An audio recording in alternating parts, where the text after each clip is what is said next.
In front of me is Motorola Moto G54 Power, and today I would like to show you how you can manage apps permissions.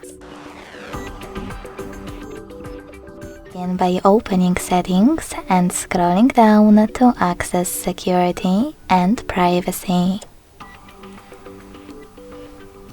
Then scroll down again and click on Privacy over here. Now select Permission Manager and click on one of your device's features to manage it, like for example microphone. Now it's time to select one of your apps and apply the best option for you by clicking on it. Allow only while using the app, ask every time, or don't allow.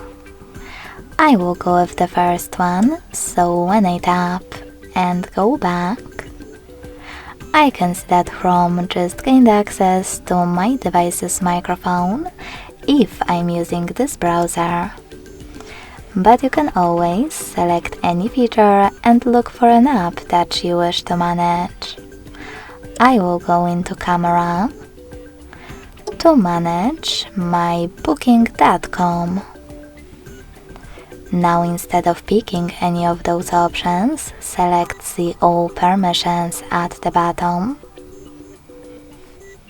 and manage all of those options only for chosen app the same way. Thanks so much for watching. If you enjoyed this video, don't forget to leave a like, comment and subscribe. Bye!